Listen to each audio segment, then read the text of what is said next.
There is a specific purchase that millions of Americans and Europeans make in their late 20s or early 30s that almost guarantees they'll never build serious wealth. It's not a house, it's not student debt, it's not even lifestyle creep. It's a car. More specifically, it's a $50,000 car financed over 6 or 7 years at what feels like a manageable monthly payment. And the strange thing is, the people buying these cars aren't reckless. They're not financially illiterate. They're doing exactly what society told them successful people do. They have good jobs, they've gotten promotions, they're responsible with payments. But there's a math problem hidden inside this decision that most people never see until it's too late.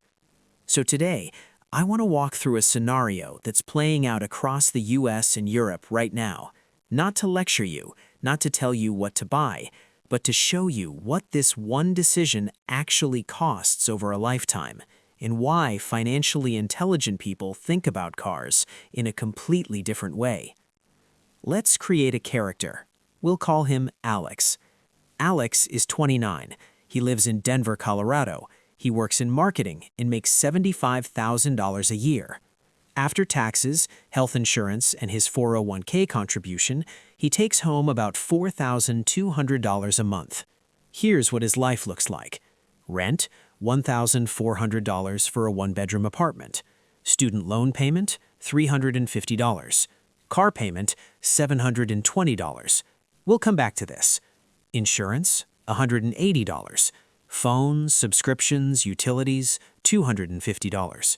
Groceries and food, $500. Miscellaneous and social life, $400. That leaves him with about $400 in breathing room. Now, Alex isn't living extravagantly. He's not buying designer clothes or taking luxury vacations every month. He's living what most people would call a normal, middle-class American life. But let's zoom in on that car payment, $720 a month. 3 years ago, Alex bought a certified pre-owned Audi A4. The sticker price was $48,000.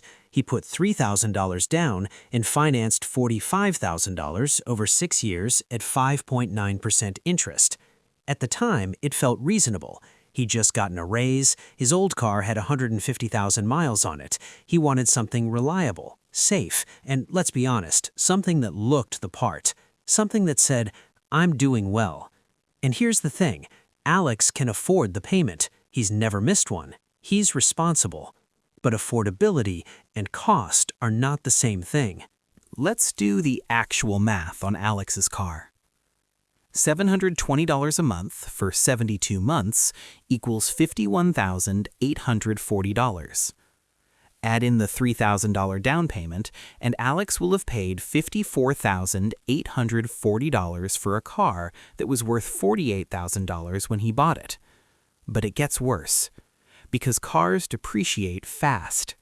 That Audi, after 6 years, it'll be worth maybe $18,000 if he's lucky, probably closer to $15,000. So Alex spent $54,840 to own an asset that's now worth $15,000. That's a net loss of nearly $40,000 in 6 years. Now let's imagine a different version of Alex. Same salary, same life, but instead of buying the Audi, he buys a 2015 Honda Civic for $12,000 in cash. It's not exciting, it doesn't have a leather interior or adaptive cruise control, but it's reliable, fuel-efficient, and paid for.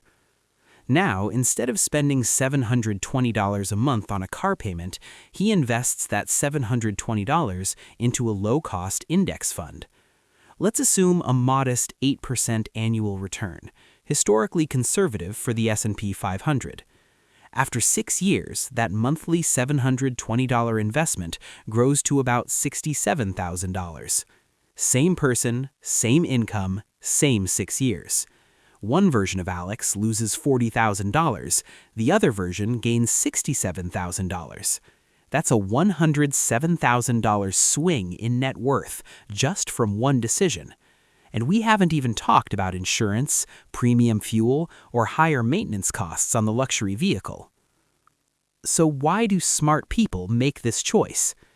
Because a $50,000 car doesn't feel like a $50,000 purchase.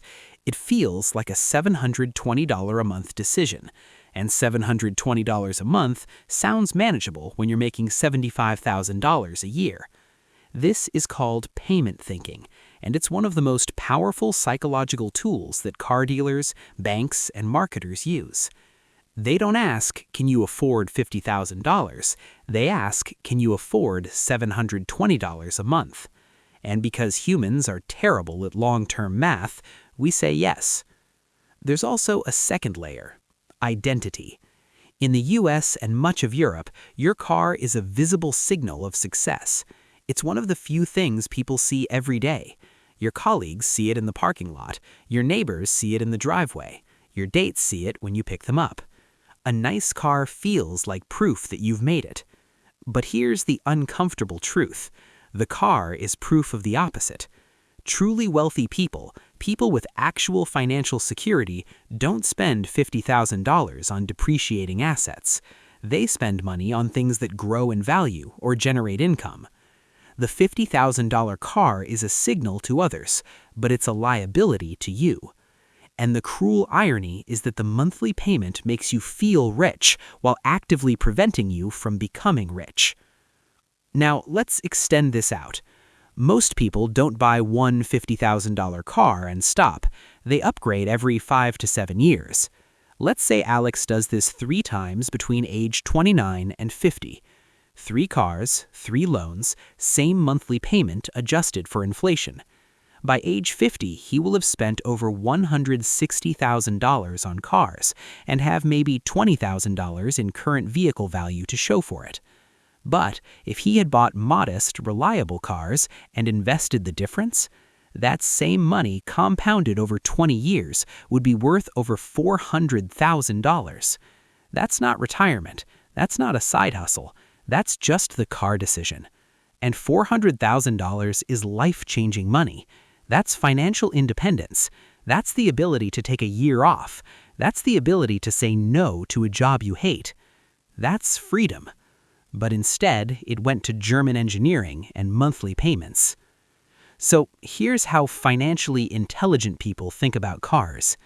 They see them as tools, not symbols. A car gets you from point A to point B. That's it. It doesn't define your worth. It doesn't prove your success. It's transportation.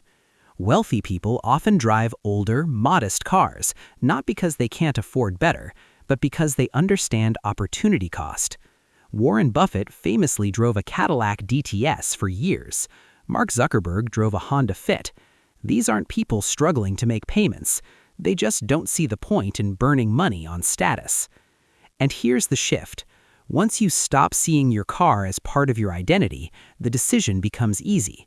You're not depriving yourself. You're not settling. You're making a rational trade-off, a slightly less impressive car today in exchange for serious wealth tomorrow.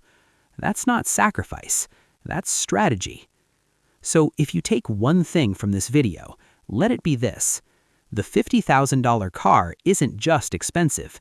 It's expensive in a way that compounds against you for decades. It's not about guilt. It's not about shame.